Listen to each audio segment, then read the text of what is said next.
Our top story, the mass shooting in Oakland that killed 2 people and injured 5 others. Tonight, we're hearing troubling details about the venue where the shooting happened. Yeah, really eye-opening stuff. Crown 4's Dan Kerman has been looking into Easy's Lounge. He joins us live with the latest. Dan, you'll get into it, but the timing on some of this. Absolutely. You know, we learned a couple of days ago that Easy's Lounge didn't have a permit to serve alcohol, but had continued to do so. Well, now we're learning that they didn't have the required permits to operate as an entertainment venue, and the city knew about it. It was early Saturday morning when gunfire erupted at Easy's Lounge in Oakland. That resulted in 2 people being killed and 5 others being wounded. Now we're learning the venue did not have the permits to operate. The city of Oakland has confirmed there is no city permit authorizing an entertainment venue or special event at that location.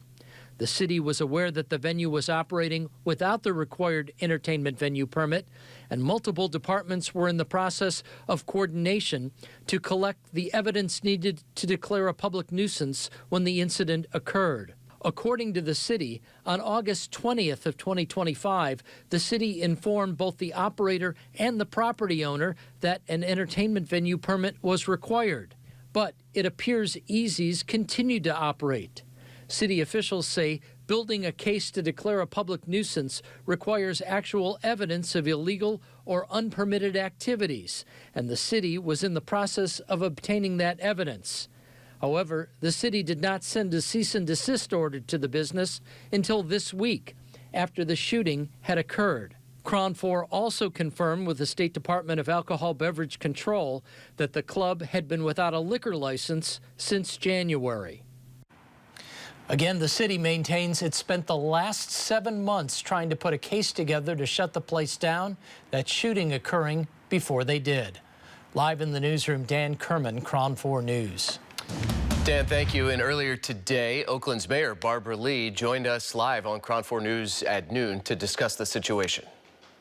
What we must continue to do is get these guns off the street, first of all, hold those responsible accountable, support the victims and survivors of these tragic, violent shootings, and also continue with our work with the police department, Office of Violence Prevention and Ceasefire, because no one believes it, but the crime rates are beginning to tick down, but still we have too much crime.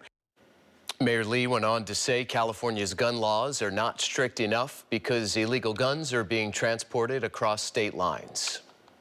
We are learning more tonight about the life of that teacher, Latetia Bobo. Today, classes resumed at Caliber Beta Academy, first time since the beloved 8th grade teacher died. Grief counselors were on campus today. Parents and students are mourning her loss. Miss Bobo was a really beautiful teacher. She had a beautiful spirit. Whoever took her away from us took an amazing person away from us. Parents are telling us the school set up a shrine for Bobo in the middle of campus. Her pastor, Dr. Andrea Humphreys of Hope's Christian Ministry, says that she lived with Bobo for a while after graduating from UCLA. She says Bobo was part of a group called Black Church as a student at UCLA.